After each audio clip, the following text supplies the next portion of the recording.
I'm working my day job as a pilot and playing poker on my layovers. On this trip, things have not been running smoothly. I need to turn things around or I'll be going home with a big loss.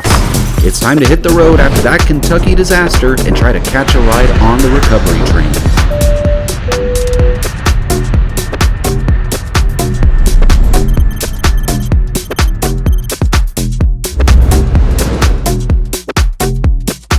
Finally, the lodge in Austin. Let's get to it.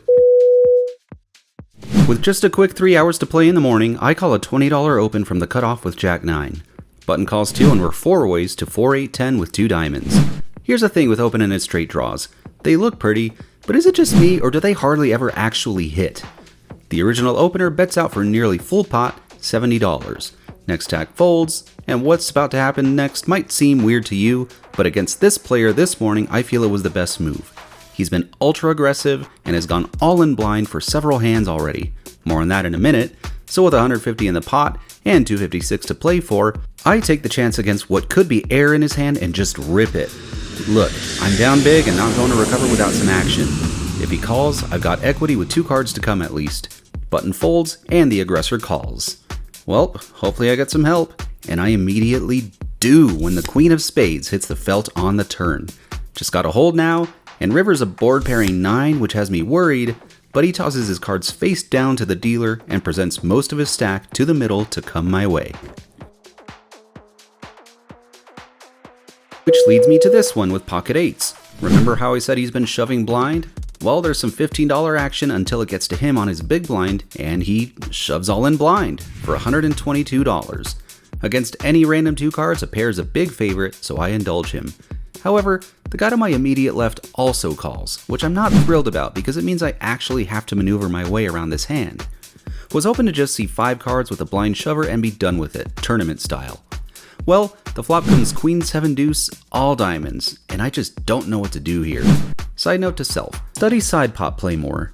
Truth be told, I just want this other guy out of the hand. He does play rather tight, so unless he's got a queen or a made flush already, I think he will fold. I make a really risky bet here of 150 to hopefully push him off the hand, and thankfully he obliges by folding. I get to take my bet back, and we're off to a turn and river, me versus a random hand. Board runs out Jack of clubs, then 4 of diamonds. Of course, 4 diamonds on the board, and he has one. He flips over 10-5 offsuit with the 10 of diamonds for the win. I had 72% versus his 28% equity pre-flop, and it just did not pan out this time. And here I've got the pretty ace-10 of spades from the hijack. Definitely strong enough to open, and I do so to 12. 3 ways to king jack 6 with 1 spade.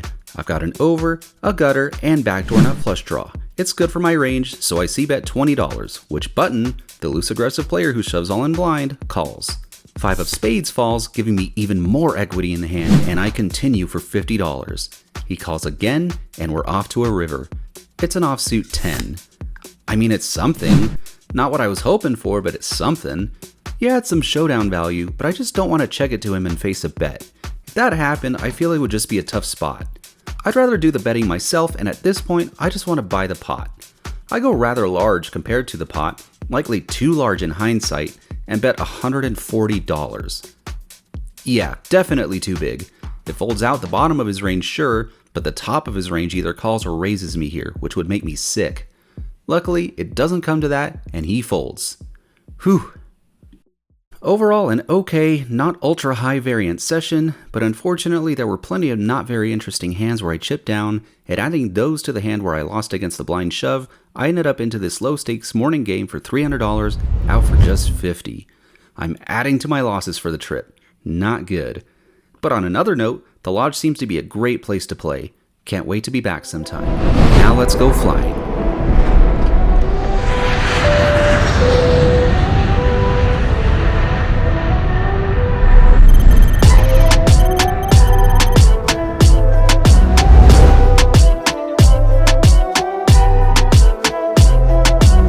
Welcome to Boca Raton. Nearest poker room, Coconut Creek.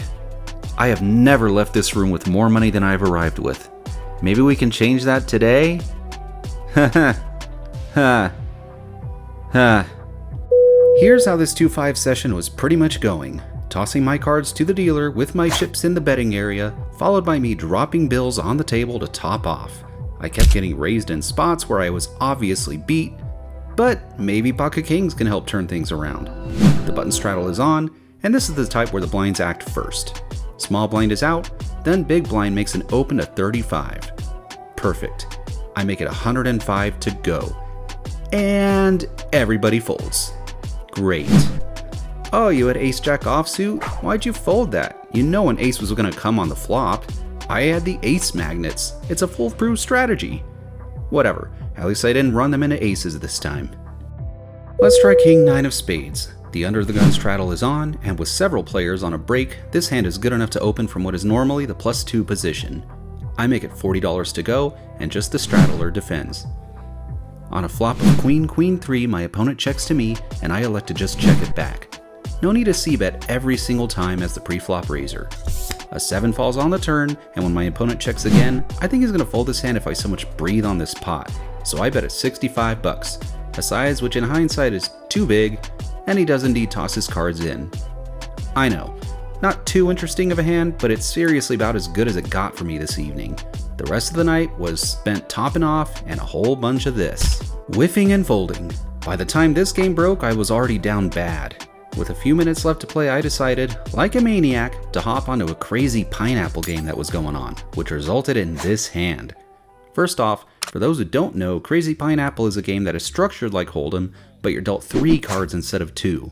After the action on the flop, each player must discard one of these cards, and then play continues as normal. This results in, well, crazy stuff. And this hand is one where, like a dummy, I didn't film it in real time, but it was the most significant hand of the night. I get dealt 10-10-5 in the hijack. There's a couple of limps to me, and I bump it up to 35 with the good pocket pair and a blank. 2 players call. We go to a flop in position, which is amazing, 10 high with 2 diamonds. First act is a super aggressive player and he leads out for 50 bucks. Next opponent calls, and this is not going to be enough. I raise it up, making it 200. Hindsight, I should have gone bigger, maybe more like 300 to put big pressure on flush draws. The aggro first act guy folds, and the other opponent to my direct right makes the call. Now we have to discard a card, and I choose to play this hand on hard mode and give the dealer one of my 10s. Just kidding, obviously I discard the 5, and we go to a turn. This is where the hand makes a big turn for the worse. It comes another diamond, and my opponent checks to me. I've got $500 and change left in my stack and just don't know what to do here. Well, actually, I do know what to do, and that's just check. The guy made a flush and is trapping you, dude. Just check and take a free river card. Oh no though, the sinister voice in me is saying that I've been waiting to flop top set for ages and now's my chance to make bank. But doing that would so obviously be a punt. He made a flush, man. Just check it. Oh, but wait. Even if he calls, the board could still pair and I could cooler him with a full house over flush. Whenever I'm in this situation, the board always seems to pair on me and I lose a big hand. So maybe this time it's time to dish it out for once. You're stuck big for the trip and on tilt. It's time to rip it. Please don't, man. You're now nearly an 80-20 underdog. He does not have a hand that's worse than yours. He's trapping you and hope you'll just jam right here. Yeah. I punt off the rest of my stack, he snap calls, port does not pair on the river, and he displays ace-4 of diamonds for the nuts for all the world to see. Roast me in the comments. I'm ready for it. I know it was a punt. Remind me down below. Wonderful. In for a lot, out for none of it after 4 hours, both due to running bad and punting like an idiot. Oh, and did I mention that when I showed up here, the list to play was so long that I entered the $130 nightly, ran queens into kings for my tournament life and busted? GG's Coconut Creek. My win column at this casino is still a big, fat goose egg.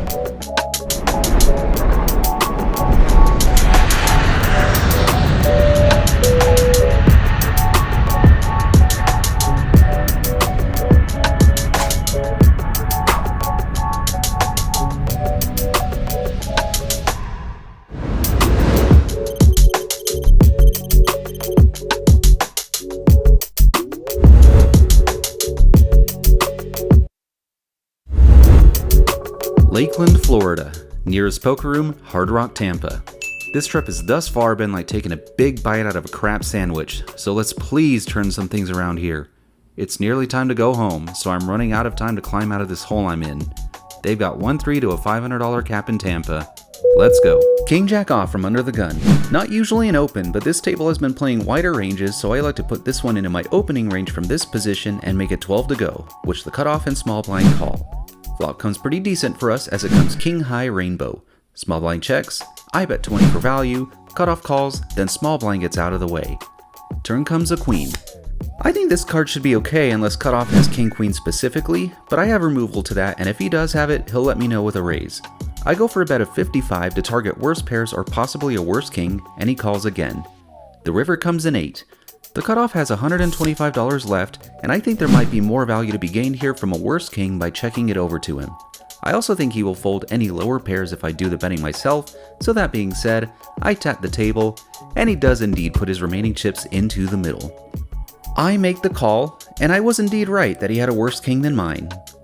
Until the river. He turns over king 8, and you can see I was so peeved at this point that I pretty much threw my hand across the table. I couldn't help but try to think about the last time I sucked out on an opponent on the river. I drew a blank. I was at the point where I was sure there was some kind of river conspiracy going on where they could only hurt me but never help me. This is obviously not true, but when you're in a series of losing sessions, your brain takes you to these pessimistic places. Anyway, next hand. I'm including this one because I need opinions here. Scummy behavior or just poker? A loose player across the table from me limps in and it gets to me on the small blind with queen 7 of spades. I bump it up to 15 and he completes. Heads up to queen jack 4 with 2 spades. Pretty good, top pair and a flush draw. I bet $15 again and my opponent calls. Now the turn comes an offsuit king. My hand gets downgraded a second pair, but it's still showdown value and I could still hit a spade on the river. I was planning to just check it over, but then my opponent checks out of turn, and the dealer nearly burns a card and puts the river out. I have to say, whoa, hey, I haven't acted yet. And the dealer's like, oh, sorry, go ahead. Now with the information that my opponent checked, I elect to go for some thin value and pump the pot up a bit in case I make the flush. I bet $45, and here's where the potential misbehavior comes in. My opponent now raises and makes it 115 total. What? Okay, in my opinion, not cool. Even if unintentional, if you showed you were planning to check the action back, then in my opinion you should limit your options facing a bet to either call or fold. I know it's not part of the rules and players can do whatever they want when it's officially their turn, but I just don't think this is good sportsmanship. Agree or disagree? Comment down below. Anyway, after giving a headshake of disapproval, I elect to call. He has plenty left to play for if a spade falls, and I can cooler whatever it is he has in his check back, just kidding, raise range. The river comes and is a stupid blank deuce or 3, I don't even remember. I check it to him, he reaches for chips, and I just tilt fold before he even thinks of an amount. He was at least, quote, nice enough to show me that he had ace 10 for the turn Broadway straight, but seriously, wasn't a fan of the tactics. I had to get up for a bit and cool down after this one. Not only is everyone getting there on me, but now the ways to get my chips are getting increasingly more sketchy. I'm down bad, again, and into the game for 4 figures, again. I gotta finish this off on a positive note. I came back to the table and actually managed to crawl my way back to within about 350 of even on the session by some miracle. But unfortunately, it's looking like my chances of chipping away at this big trip loss are pretty much 0. All I can do is turn this session in particular into a win of any size for a tiny bit of confidence, go home, regroup, and go on my next trip with a clean slate. On this one I missed recording the beginning, but with queen 7 of spades again, I ended up flopping top 2 pair versus a nitty player, the kind of player who will not put a single chip into the middle without at least top pair, top kicker. We ended up getting the money in on the flop, and on a clean run out he reveals his ace queen, which is no good versus my 2 pair. While not the most exciting hand of all time, I had to include this one both to show me actually winning a hand for once, and to show the moment that this session turned from a disaster to a small confidence boost. I get unstuck here, and it's pretty much bedtime by now, so I hit the cage. I didn't lose. I played for 6 hours and was in for 1,200, out for 1,246.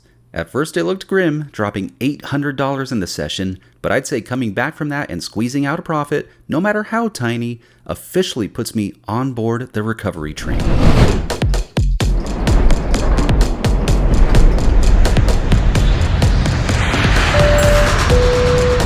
Unfortunately, I didn't end up near any poker for the rest of my flying trip.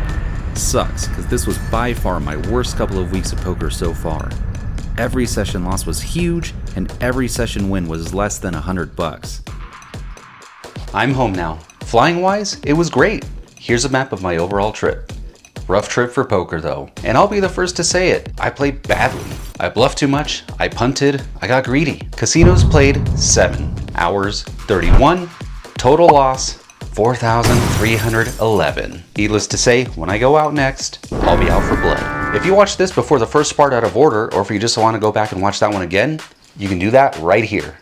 Look for me at your local card room next time I go out. I might just show up. See you soon.